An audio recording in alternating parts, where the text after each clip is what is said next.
നമസ്കാരം. കണ്ടകശനി കൊണ്ടേ പോകൂ എന്നാണ് പ്രമാണം. അത് വ്യക്തികളുടെ കാര്യത്തിൽ ഇങ്ങനെ കണ്ടകശനി ഉണ്ട് എന്നൊക്കെ പറയും. പക്ഷേ രാഷ്ട്രീയ കക്ഷികളുടെ കാര്യത്തിൽ കണ്ടകശനി ഉണ്ടാകുന്നു എന്ന് പറയുന്നത് വലിയ കോളിളക്കങ്ങൾ സൃഷ്ടിക്കാൻ പര്യാപ്തമാണ്. നോക്കൂ, ഇപ്പോഴത്തെ ഭരണകക്ഷി LDF കേരളത്തിലെ തൊടുന്നതെല്ലാം പിഴയ്ക്കുന്ന ഒരു കാര്യം. ചില സമയത്ത് അങ്ങനെയാണ്, ഒരു മിഡാസ് ടച്ച്, തൊടുന്നതെല്ലാം പൊന്നാകും. ചില സമയത്ത് തൊടുന്നതെല്ലാം പിഴയ്ക്കും. ആപത്ത് വരുമ്പോൾ കൂട്ടത്തോടെ, കഷ്ടകാലം വരുമ്പോൾ കൂട്ടത്തോടെ, ഇടിവെട്ടിയവൻ്റെ തലയിൽ പാമ്പ് കടിച്ചു എന്നൊക്കെ പറയുന്നത് പോലെ അവസ്ഥയിലാണ് ഇപ്പോൾ LDF. തിരഞ്ഞെടുപ്പ് പടിവാതിക്കലെത്തി നിൽക്കുന്നു. 100 ദിവസം തന്നെ ഇല്ല തിരഞ്ഞെടുപ്പ് നടന്ന് ഫലം പ്രഖ്യാപിക്കാൻ. അപ്പോഴാണ് കൊടുമ്പിരിക്കൊണ്ട സ്ഥാനാർത്ഥി നിർണയ ചർച്ചകൾ നടക്കുന്നു UDF-ൽ. BJP-യിലും അതുപോലെ തന്നെ. ആദ്യം ലിസ്റ്റുമായി വരാൻ പോകുന്ന UDF-ഉം BJP-യും തന്നെയാണ്. എന്നാൽ LDF-ന് സ്ഥാനാർത്ഥി നിർണയത്തിലേക്ക് കടക്കാൻ കഴിഞ്ഞിട്ടില്ല. LDF പറയും, ഞങ്ങൾക്ക് ഞങ്ങളുടേതായ ഒരു സമയക്രമമുണ്ട്, ഞങ്ങൾക്ക് ഞങ്ങളുടേതായ രീതിയുണ്ട്, നിങ്ങൾക്കൊന്നും അത് മനസ്സിലാവില്ല. അത് നിരന്തരം LDF ആവർത്തിക്കുന്ന, പ്രത്യേകിച്ച് CPM ആവർത്തിക്കുന്ന ഒരു രീതിശാസ്ത്രമാണ്. ഇനി നോക്കൂ, എന്താണ് അവിടുത്തെ യാഥാർത്ഥ്യം?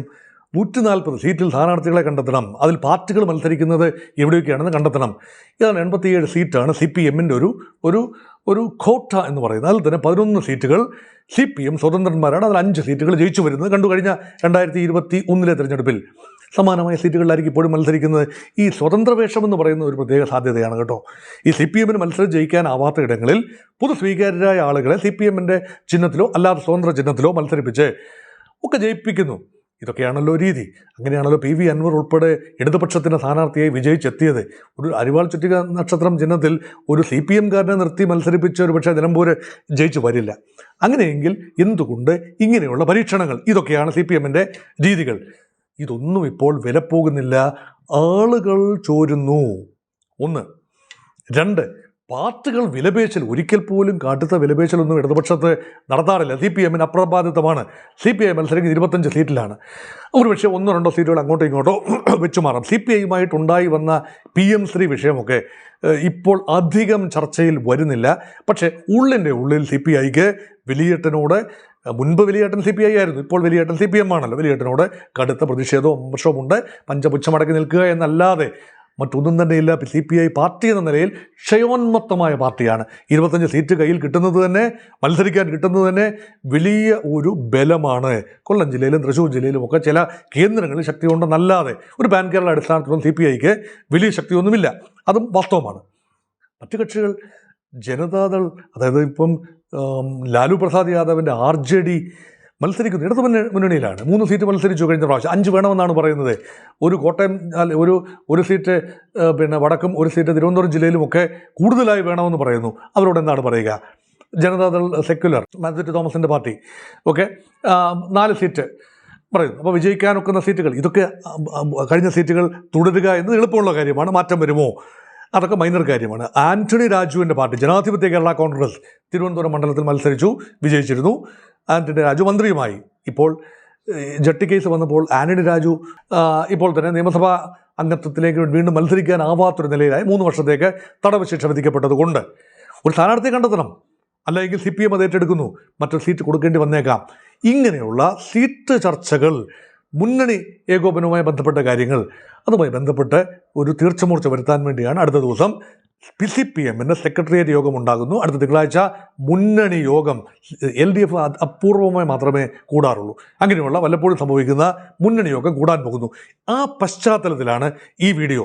CPM-നെയും LDF-നെയും പ്രതിരോധത്തിലാക്കുന്ന ചില ഘടകങ്ങൾ ഒന്ന് ടച്ച് ഓൺ ചെയ്ത് പോകുക, അതൊന്ന് വിലയിരുത്തി പോകുക എന്നത് മാത്രം. 1. PK ശശിയുടെ വിഷയം. നമുക്കറിയാം, കാലാകാലങ്ങളിൽ CPM-ൻ്റെ അനിഷേധ്യരായ ചില പ്രാദേശിക നേതാക്കന്മാർ പുറത്തു പോകേണ്ടി വരുന്നു, അല്ലെങ്കിൽ അവർ തമസ്കരിക്കപ്പെടുന്നു.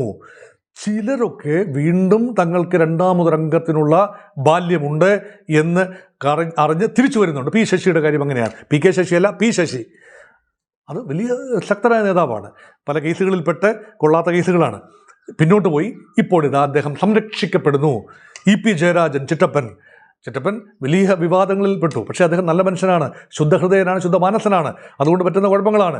പാർട്ടി അത് തിരിച്ചറിയുന്നു. അദ്ദേഹത്തെ വലിയ രീതിയിൽ സംരക്ഷിച്ച് നിർത്തുന്നു. അദ്ദേഹം സ്ഥാനമാനങ്ങൾ ഉണ്ടോ എന്നറിയില്ല, പക്ഷേ സംരക്ഷിച്ച് നിർത്തുന്നു. അതേസമയം വലിയ ഒരു വൻ ഇതിഹാസ നായകനായിരുന്നു ജയരാജൻ, പി ജയരാജൻ, 3 ജയരാജന്മാരാണല്ലോ ഉള്ളത്.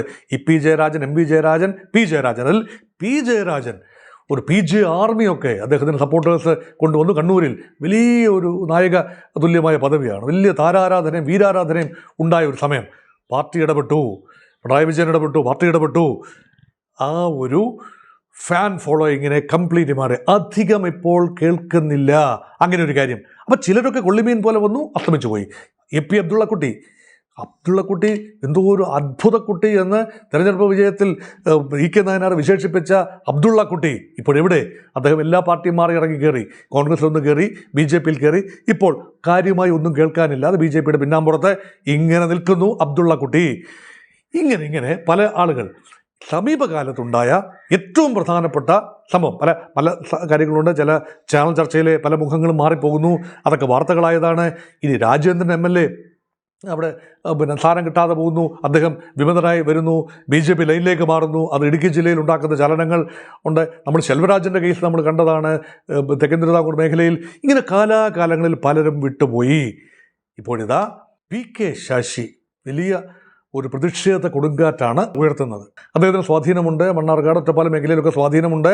അദ്ദേഹം പാർട്ടിയുടെ വലിയ നേതാവായിരുന്നു. ഇപ്പോഴത്തെ പാലക്കാട് ജില്ലാ സെക്രട്ടറിയുമായി ഉണ്ടായ അസ്വാരസ്യങ്ങളാവാം കാരണം.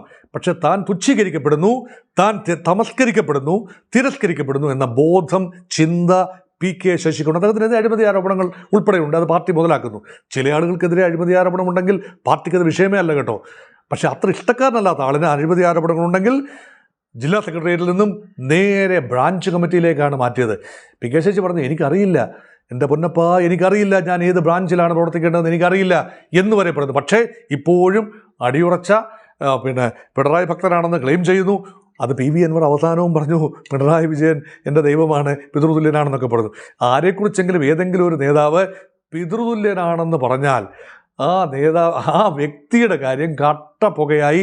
ഇതാണ് കേരളത്തിലെ സമീപകാല രാഷ്ട്രീയ ചിത്രം. ഇപ്പോൾ പറഞ്ഞു വെക്കുന്നു PK ശശിയും എൻ്റെ രാഷ്ട്രീയ ഗുരുവാണ്, പിതൃതുല്യനാണ് പിണറായി വിജയൻ എന്നൊക്കെ PK ശശി പറഞ്ഞു വെക്കുന്നു. പക്ഷേ ആത്യന്തികമായി പുറത്തേക്കുള്ള പോക്കാണ്. UDF സ്ഥാനാർത്ഥിയായി ഒരു പക്ഷേ ഒറ്റപ്പാലം മണ്ഡലത്തിൽ അദ്ദേഹം മത്സരിക്കും എന്ന ശ്രുതി വരെ കേൾക്കുന്നു. നമ്മൾ കുഞ്ഞികൃഷ്ണൻ്റെ കാര്യം നമ്മൾ കേട്ടു. അപ്പം ഇങ്ങനെ പല വിമത ശബ്ദങ്ങൾ, വേറിട്ട ശബ്ദങ്ങൾ, ഇതെല്ലാം തന്നെ പാർട്ടിയെ തിരഞ്ഞെടുപ്പ് സമയത്ത് പ്രതിരോധത്തിലാക്കും. നിശ്ചയം. ഒന്നും വേണ്ട. ഇപ്പം ചലച്ചിത്ര അക്കാദമിയുടെ ഭാഗത്തു നിന്നുള്ള രാജികൾ KTDCയുടെ ചെയർമാൻ സ്ഥാനത്തു നിന്നാണ് ഇപ്പോൾ PK ശശി രാജിവെച്ചിരിക്കുന്നത്. ചലച്ചിത്ര അക്കാദമിയുടെ ചെയർമാൻ സ്ഥാനത്തു നിന്ന് ഈ പ്രേംകുമാറിനെ അൺസെറിമോണിയസ് ആയിട്ട് പുറത്താക്കിയതുകൊണ്ട് പ്രേംകുമാർ ഒരു പക്ഷേ കോൺഗ്രസ് സ്ഥാനാർത്ഥി കുപ്പായത്തിൽ അല്ലെങ്കിൽ UDF സ്വതന്ത്ര സ്ഥാനാർത്ഥി കുപ്പായത്തിൽ ഏതെങ്കിലും ഒരു സീറ്റിൽ തിരുവനന്തപുരത്തിന് തെക്കുള്ള ഏതെങ്കിലും ഒരു സീറ്റിൽ കാട്ടാക്കടയോ നെയ്യാറ്റിൻകരയോ ഏതെങ്കിലും ഒരു സീറ്റിൽ മത്സരിച്ചാലും അത്ഭുതപ്പെടാനില്ല. ഇതെല്ലാം സംഭവിക്കുന്നത് CPM ഉറച്ച ഉരുക്ക് കോട്ടയാണ്. അവിടെ നിന്നും ആരും ചാടിപ്പോകില്ല എന്ന് പറഞ്ഞാൽ തെറ്റി. അണികളും നേതാക്കളും ഒക്കെ പോകുന്നത് ഒരു ലക്ഷണമാണ്. ആ പാർട്ടി തുടർ ഭരണത്തിലേക്കില്ല എന്നതിൻ്റെ ഒരു സൂചന കൂടിയല്ലേ നിഷ്പക്ഷമായി ചിന്തിക്കുമ്പോൾ. അതാണ് ഒരു ചിന്ത. 2, തൊടുന്നത് വേറെ. ശബരിമലയുമായി തൊട്ടത് ഒന്നും തന്നെ പൊന്നാക്കിയിട്ടില്ല. ശബരിമല മുഴുവൻ പൊന്നാണ്, പക്ഷേ CPM തൊട്ടത് ഒന്നും പൊന്നാകുന്നില്ല. 3 കാര്യങ്ങളെ തൊട്ടു. ആചാര സംരക്ഷണം, ആ വിഷയത്തിൽ തൊട്ട് ഒന്ന് മേനി നടിച്ചു. ഞങ്ങളിതാ ആചാരം ഒക്കെ അസ്തമിച്ചു കഴിഞ്ഞു, അതിനൊന്നും വലിയ മാർക്കറ്റില്ല, ഞങ്ങൾ പുരോഗമനവാദികളാണ്, സ്ത്രീ പ്രവേശനം ഞങ്ങളങ്ങോട്ട് നടത്തിത്തരും, ഞങ്ങളുടെ പോലീസ് നടത്തിത്തരും എന്ന് പറഞ്ഞ് ബിന്ദു അമ്മനെയും കൂട്ടരെയും കയറ്റിയിട്ട് എന്തായി? പോറ്റിയെ കയറ്റിയതിനേക്കാൾ വലിയ വിപത്തായിരുന്നു അന്ന് ഈ പറയുന്ന സ്ത്രീ പ്രവേശനം ഉറപ്പുവരുത്താൻ. അപ്പോൾ സുപ്രീം കോടതി വിധിയുണ്ടായി. അവിടെ സർക്കാർ അന്ന് കൊടുത്ത സത്യവാങ്മൂലം മാറ്റി ഇപ്പോൾ കൊടുക്കുന്നതിൻ്റെ സാധ്യതകൾ ആരായുകയാണ്. കടിച്ച പാമ്പിനെ കൊണ്ട് വിഷമിറക്കിക്കുക എന്നല്ലേ പറയേണ്ടത് അതിന്? അപ്പം അന്ന് ചെയ്തത് തെറ്റായിപ്പോയി എന്ന ഓപ്പൺ സമ്മതമല്ലേ അങ്ങനെ തിരുത്തി കൊടുക്കുന്നത്? ഇതുവരെ കൊടുത്തിട്ടില്ല കേട്ടോ. കൊടുക്കും അതിന് സമയമായിട്ടില്ല എന്ന് പറഞ്ഞ് എങ്ങും തുടർന്ന് സംസാരിച്ചുകൊണ്ടിരിക്കുകയാണ് ഈ അതുമായിട്ട് ബന്ധപ്പെട്ട ആളുകളെല്ലാം, പാർട്ടി നേതാക്കളും മന്ത്രിമാരും ഒക്കെ. അപ്പോൾ അവിടെയും പിഴയ്ക്കുന്നു. ഇനി ശബരിമല ഒന്ന് തട്ടിക്കൂട്ടി എല്ലാം ഇരുട്ടുകൊണ്ടെങ്കിലും ഓട്ടയടിച്ചെടുക്കാമെന്ന് കരുതി വെള്ളാപ്പള്ളി നടേശനെയും G. സുകുമാരൻ നായരെയും നേതാക്കളെ എല്ലാം വിളിച്ച്, സമുദായ ആചാര്യന്മാരൊക്കെ വിളിച്ച് ശബരിമല ആഗോള സംഗമം, അയ്യപ്പ സംഗമം അതുമായി ബന്ധപ്പെട്ട് തൊട്ടതെല്ലാം പാളി. കട്ടിൽ വാങ്ങിച്ചത്, മെത്ത വാങ്ങിയത്, പായസം കൊടുത്തത്, അരി ചോറ് വിളമ്പിയത് എല്ലാം തന്നെ കണക്കുമില്ല, കാര്യവുമില്ല. ഇത് എന്ത് വെള്ളരിക്കാ പട്ടണമാണെന്ന് കോടതി വരെ ചോദിച്ച ഒരു അന്തരീക്ഷത്തിൽ വിശ്വാസ്യതയുടെ കണിക പോലും, കാരണം എവിടെയെല്ലാം ഇങ്ങനെ ഉള്ള തട്ടിക്കൂട്ട് പരിപാടികളുണ്ടോ, സ്പോൺസേഴ്സ് ഉണ്ടെന്ന് പറയുന്നു. ഈ സ്പോൺസേഴ്സ് എന്ന് പറയുന്നത് തന്നെ ഇപ്പോഴുള്ള സ്പോൺസർഷിപ്പ് എന്നുള്ള വാക്കിന് തന്നെ ഒരുപാട് പുതിയ അർത്ഥതലങ്ങൾ നമ്മൾ കണ്ടെത്തുന്ന ഒരു കാലഘട്ടമാണ്. അതുകൊണ്ട് അവിടെയും പാളി. പിന്നെ സ്വർണ്ണപ്പാളി വിഷയം എങ്ങും എത്താതെ നിൽക്കുന്നു. തന്ത്രിയെ ബലിയാടാക്കി മന്ത്രിയെ രക്ഷിക്കാനുള്ള ശ്രമം നടത്തി. തന്ത്രിയെ ചാരി മന്ത്രിയെ രക്ഷിക്കാൻ ശ്രമം നടത്തി. പക്ഷേ അവിടെയും പാളി. തന്ത്രി എന്ത് പിഴച്ചു എന്നാണ് കോടതി ഇപ്പോൾ ചോദിച്ചിരിക്കുന്നത്. തന്ത്രിക്ക് ഇതാ ജാമ്യം അനുവദിക്കാൻ പോകുന്നു, തന്ത്രി വെളിയിൽ പോകുന്നു. അപ്പം എല്ലാം ഒരു സ്ട്രാറ്റജി എന്ന നിലയിൽ, തന്ത്രമെന്ന നിലയിൽ കൊണ്ടുവരുന്നത്, മന്ത്രമെന്ന നിലയിൽ കൊണ്ടുവരുന്നത്, അതുമാത്രമല്ല തങ്ങളുടെ നേതാക്കളെ തള്ളിപ്പറയാൻ കഴിയാതിരിക്കുന്നത്. പത്മകുമാർ ജയിലിലാണ്. പത്മകുമാർ ഇപ്പോഴും പാർട്ടി അംഗമാണ്, ജില്ലാ കമ്മിറ്റി അംഗമാണ്, പത്തനംതിട്ട ജില്ലാ കമ്മിറ്റി അംഗമാണ്. അപ്പോൾ ഇങ്ങനെ ആരോപണ വിധേയരായരെ ചേർത്ത് പിടിക്കുന്നു. മറ്റുള്ളവരുടെ കണ്ണിലെ രാഹുൽ മാങ്കൂട്ടത്തിലെ പോലെയുള്ള കരടുകളെ തിരക്കി നടക്കുകയാണ്. സ്വന്തം കണ്ണിൽ വലിയ കോലല്ല, വലിയ താട്ടിക്കഷ്ണം കിടക്കുകയാണ്. അപ്പോഴാണ് മറ്റുള്ളവരുടെ കണ്ണിലെ കരട് തേടിയുള്ള പോക്ക്. ഇതിനെല്ലാം പുറമെയാണ് ആരോഗ്യരംഗം. നോക്കൂ, കഴിഞ്ഞ ഗവൺമെൻറ് കാലത്ത് ഏറ്റവും വലിയ താരം ഈ ശൈലജ ടീച്ചറായിരുന്നു. കോവിഡ് സമയത്ത് ഉഗ്രമായി കോവിഡിനെ കട്ടക്ക് പുറത്തോ എന്ന് പറഞ്ഞ് പ്രതിരോധിച്ച് നിർത്തിയ ഇതിഹാസ തുല്യമായ വ്യക്തിത്വം. എവിടെ ഇപ്പോൾ ആ ഒരു ആരോഗ്യമന്ത്രിയുടെ ഓറ? ഇപ്പോഴത്തെ ആരോഗ്യമന്ത്രി ശ്രീമതി വീണ ജോർജ് TV താരമൊക്കെയാണ്, ഗ്ലാമർ താരമൊക്കെ ശരിയാണ്. പക്ഷേ കാര്യക്ഷമത, അവർ നയിക്കുന്ന വകുപ്പിൻ്റെ കാര്യക്ഷമത വലിയ ചോദ്യമാണ്. കത്രികയൊക്കെ വയറ്റിൽ വെച്ചങ്ങ് മറക്കുകയാണ്. ഇതൊക്കെ നമ്മളൊക്കെ സിനിമയിലൊക്കെ കാണുന്ന രീതിയിൽ നിരന്തരമായി സർക്കാർ ആശുപത്രികളുമായി ബന്ധപ്പെട്ട വീഴ്ചകളുടെ ഒരു പെരുമഴക്കാലം. അവയവ കൈമാറ്റം ഉൾപ്പെടെ മറ്റു കാര്യങ്ങൾ, ഗവൺമെൻറ് കൊടുക്കുന്ന ഉറപ്പുകൾ, വീണ ജോർജ് ഉൾപ്പെടെ കൊടുക്കുന്ന ഉറപ്പുകൾ, ഷാഹിനെ ഉൾപ്പെടെയുള്ള ആളുകൾ അങ്ങനെ ഒരു ഉറപ്പ് ലഭിച്ചതല്ലാതെ ഒരു കാര്യവും മുന്നോട്ട് പോയിട്ടില്ല എന്ന് പറയുന്നു. ഇതാ പിന്നെ ഉഷ ജോസഫിൻ്റെ വയറ്റിൽ കത്രിക വെച്ച് അങ്ങ് മറന്നുപോയി. 5 വർഷം കടുത്ത വയറ്റുവേദനയുമായി ജീവിക്കുകയാണ്. സർക്കാർ ആശുപത്രി ചെന്നപ്പോൾ പറയുകയാണ്, അടുത്ത ദിവസം നോക്കി വിടാം, ഇന്ന് ഞങ്ങൾ സമരത്തിലാണ്. ഇതാണ് ആരോഗ്യരംഗം. അപ്പോൾ ഓരോ വകുപ്പുകൾ, സർക്കാരിൻ്റെ ഓരോ വകുപ്പുകൾ എടുത്ത് നോക്കുമ്പോഴും പ്രതിരോധമാണ് മുഴുവൻ.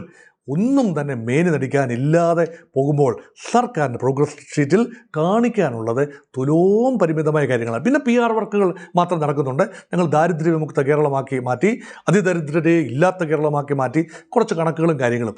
അതൊന്നും കണ്ണടച്ച് വിശ്വസിക്കാനോ വെള്ളം തൊടാതെ വിഴുങ്ങാനോ ഒന്നും പ്രബുദ്ധരായ മലയാളികൾ തയ്യാറാകുമെന്ന് തോന്നുന്നില്ല. ഒരു കാര്യം മാത്രം ആശ്വസിക്കാം, എക്കാലത്തും CPM-നോടൊത്ത് അടിയുറച്ച് നിൽക്കുന്ന, കാട്ടൊക്കെ നിൽക്കുന്ന ഒരു കൂട്ടം ആളുകളുണ്ട്. അവരൊക്കെ ബെനിഫിഷ്യറീസ് കൂടിയാണ്. മുൻകാലങ്ങളിലെ പോലെയല്ല, ഒരു ആവേശം നിൽക്കുന്നവരല്ല കേട്ടോ. ഇപ്പോൾ ബെനിഫിഷ്യറീസാണ്. പാർട്ടിയുടെ സഹകരണ സംഘങ്ങൾ, പ്രസ്ഥാനങ്ങൾ, അങ്ങനെ പാർട്ടി ഇങ്ങനെ സഹായിച്ച് നിർത്തുന്ന ഒരുപാട് ഫാമിലീസ്, ഒരുപാട് വീടുകൾ, പിന്നെ ക്ഷേമ പെൻഷന് കോടതി ഒരു കൊട്ടും കൂടെ കൊടുത്തു. ഏറ്റവും വൈകി കിട്ടുന്ന വിവരമനുസരിച്ച് കോടതി ഒരു കൊട്ടുകൊട്ടി.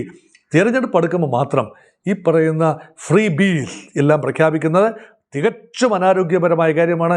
വികസനത്തിന് വേണ്ടി ഒരു 25% തുകയെങ്കിലും അടിസ്ഥാന സൗകര്യ വികസനത്തിനും മറ്റ് വികസനത്തിന് വേണ്ടി കരുതി വെക്കരുതോ? എല്ലാം തന്നെ വിത്തെടുത്ത് കുത്തി എല്ലാം സർക്കാർ ജീവനക്കാർക്കും പെൻഷൻകാർക്കും മറ്റ് ഡോളിങ്ങിന് വേണ്ടിയും കൊടുത്താൽ മതിയോ എന്ന് വരെ ചോദിച്ചു വെച്ചു. അപ്പം കോടതിയിൽ നിന്ന് കിട്ടുന്നതെല്ലാം തിരിച്ചടി, പൊതുജനങ്ങളിൽ നിന്ന് കിട്ടുന്ന തിരിച്ചടി, സ്വന്തം അണികൾ ചാടിപ്പോകുന്നു. ശബരിമലയുമായിട്ട് ബന്ധപ്പെട്ട് മറ്റു വിഷയങ്ങളും തുടർന്നതെല്ലാം കഷ്ടകാലമാകുന്നു. ഇതാണ് ഇപ്പോൾ CPM-നെ ബാധിച്ചിരിക്കുന്ന വിഷയം.